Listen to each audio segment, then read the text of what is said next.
एका छोट्याशा सुंदर गावात एक गरीब पण दयाळू शेतकरी राहत होता. त्याच्या घराजवळ एक खास जादूचे नारळाचे झाड होते. प्रत्येक पूर्णचंद्राच्या रात्री त्या झाडावरचे नारळ सोन्यासारखे चमकायचे. शेतकरी रोज त्या झाडाकडे प्रेमाने पाहायचा, पण कधीही लालसा ठेवत नसे.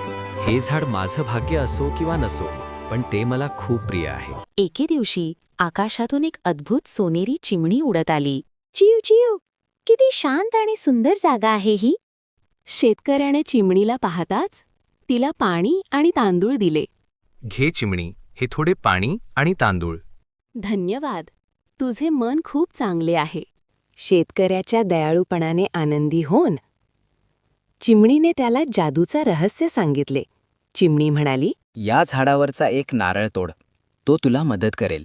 शेतकरी म्हणतो, खरंच, मी प्रयत्न करतो. नारळ फुटताच त्यातून सोन्याची नाणी बाहेर आली. शेतकरी म्हणाला, अरे वा, ही तर जादूच आहे. शेतकरी आनंदी झाला, पण तो अजूनही दयाळूच राहिला. सोनेरी चिमणी शेतकऱ्याला म्हणाली, लक्षात ठेव, दयाळूपणातच खरी जादू असते. दयाळूपणा आणि प्रामाणिकपणा नेहमीच सुख देतो.